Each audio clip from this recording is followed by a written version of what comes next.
What's going on, guys? So, because I'm so terrible at recording YouTube videos, I need to get back in the habit of, doing, I don't know, might start doing a pre-workout rant, sipping on some pre-workout right now. I kind of like this because I'm gonna get some caffeine in my system. I'm gonna get a little weird, or I might just start doing the post-workout rants that I used to do in my car, because at least there was some consistency there. And I always have some good thoughts after I'm done training, but I have some good ones before training as well. But what I want to talk about is, it was a few days ago, I made a post on Instagram about training the sumo deadlift and the conventional deadlift, because you always get the conventional deadlift guy who says sumo is cheating, and then the sumo guy probably pulls more than him and he's like, why pull more than you, blah blah blah, whatever the argument may be, whatever side you're on. I'm on both sides. I'm on the side that allows you to lift more weight, and also allows you to train harder for a longer period of time. So I think like my low back issues were a blessing in disguise. Like really allowed me to reevaluate training, and probably specifically my own training, because I tend to not practice what I preach, or at least I wasn't. I'll admit it. I won't even listen to my own advice. So I'd be giving advice to clients that I knew I didn't necessarily always abide by. So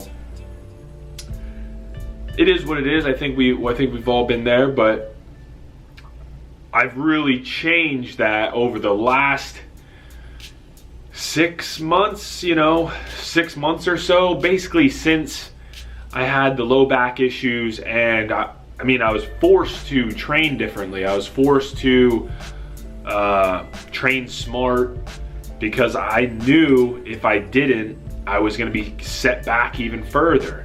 Now, this was already 6 months ago. I was already about 6 months into this low back issue. Still haven't had it diagnosed. The most professional diagnosis that I actually got was, I went to a chiropractor, told him kind of how it felt, the symptoms, I guess, and he said he was like 90% sure it was a bulging disc. I think that's what it was. That's kind of what I thought it was, just by doing some research on my own, Google, essentially. But that's kind of what I narrowed it down to. And it's still not 100%. Heavy low bar days, I'll feel it. It's not painful. It's almost not even discomfort. I can just feel it. I don't know if that makes sense. Some of you probably get it, those of you who have dealt with some type of nagging injury. But getting back to the main topic, and that is sumo deadlift and conventional deadlift. Why you should train both, why you should be comfortable with both, why you should become efficient at both. It's simple. It's gonna allow you to make more progress, because in powerlifting, or even just in strength training, fitness in general, it's, the whole cliche, it's a marathon, not a sprint. It's true. It's just true. I mean, the reason you hear it so often is because so many of us didn't listen to it, made mistakes, and now we kind of preach to everyone else, it's a marathon. So what the sumo and conventional will allow you to do by implementing both, becoming efficient at both, is you're going to be able to train the deadlift more often and stay healthy while doing it. So frequency can go up, volume can go up, and your body's gonna be okay to do so. Obviously anyone can take that and overdo it. you know, if you're gonna deadlift 4 times a week, 5 times a week, you know, good luck. But I was only deadlifting twice a week. So that was actually bumped up from only once a week. So I only used to deadlift once a week. I would go hard as fuck when I would. I mean, I got my money's worth on that one day, but I like to increase the frequency, obviously. So more practice doing the movement. You can add a little more volume, but since it's spread out, your body's gonna recover a little bit better. So allowing myself to actually learn, you know, and become efficient at sumo made those 8 to 12 months of, you know, the low back problems much better, because not gonna lie, deadlifts are life. It's my favorite lift. It's probably my best lift. So if I wasn't able to deadlift, man, that would have sucked. That would have killed me. Nothing, I mean, when it's deadlift day, I wake up like it's Christmas morning every week. Every week. I love it. So when I initially had the low back, you know, issues come up, it sucked because I just thought I wasn't gonna be able to deadlift. I'm like, what should I do? And I didn't even really think about sumo at first. Seems very obvious now, but I've only experimented with it here and there over the years. I've never actually even had a day where I was like, I'm gonna go hit 5-6 sets of sumo. I just never done it. I've just pulled sumo messing around while training a few times. So I wasn't very efficient at it. You can even probably go back to my Instagram videos and look from like my first few sumo deadlift days to the last. Just crazy progress, just week by week, feeling more comfortable, being able to dial it in more and more. The movement pattern improved, you know, every session. So it didn't take long either. I felt like after a month, I was already a fairly decent sumo puller. I mean, as far as technique, not the greatest, not even close, but efficient enough to, you know, hit reasonable amount of volume with it. So, you know, again, getting back to the main point, if you become efficient at both styles of the deadlift,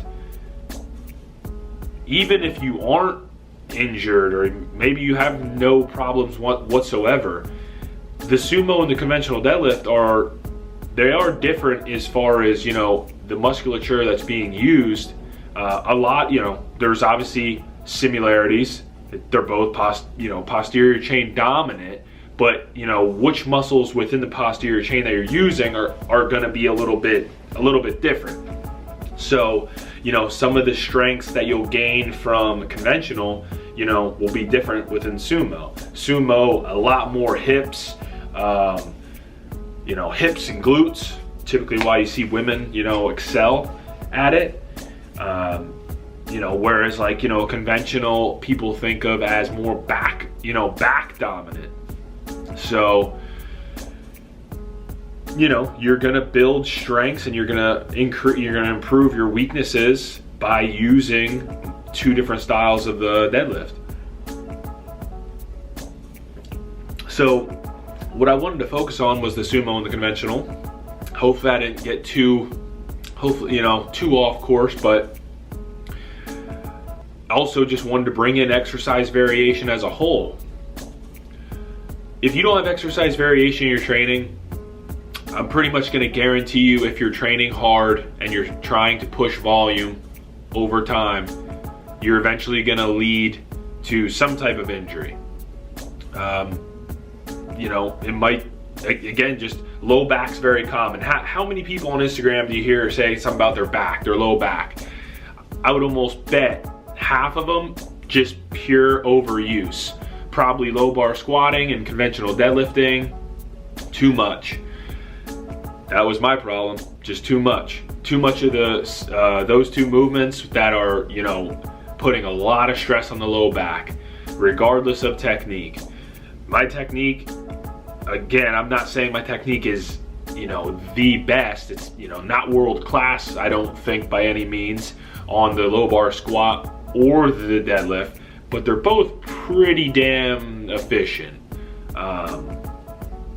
You know, always tweaks to be made, but they're both pretty efficient, and I ran into issues. Now, you know, training intensity can play a huge role, training frequency, you know, but I wasn't going too crazy when it all happened. It was following my last meet, which was in it was actually July 15th of last year, which is gonna be the same day I'm competing this year, which is kind of cool because it's been a full year. I don't know, it gets me going a little bit just because, man, it's been a struggle this last year. Like many of you, I thought I was Superman. I thought I was a fucking machine for years. Just the first 2-3 years I was powerlifting, I was non-stop, just going hard.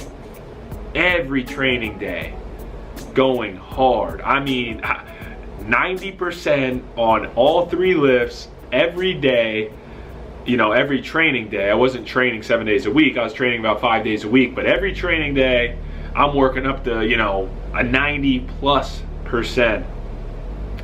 So, you fall victim to that, you could almost call it like a honeymoon phase, where you're probably not working with weights big enough to hurt you yet, but as you get stronger, the risk goes up. So just something to think about. I was, you know, being a little more specific with the Instagram post and talking about sumo and conventional.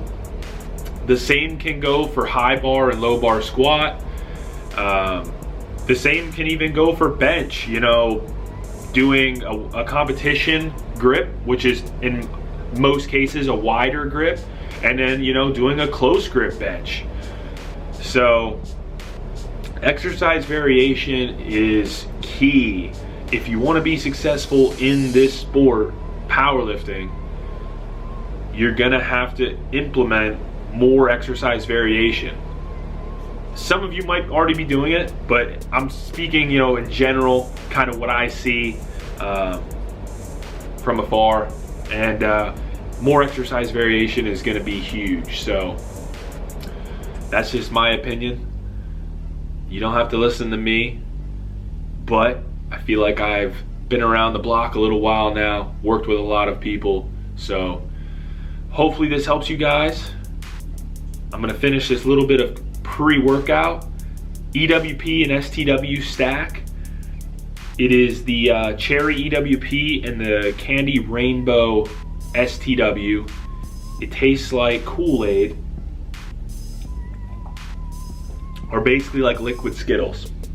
It's delicious. I got 1 sip left. All the powder basically settled to the bottom because I don't have a spoon. So I just kind of stirred it around with my finger. That's what you do. You do what you gotta do with pre-workout. Caffeine is life. Deadlifts are life. I'm going to train bench. I might even put on a tank, and I might hit some bench, and I might hit some arms, because triceps. But that's not my sign out. I'm not done.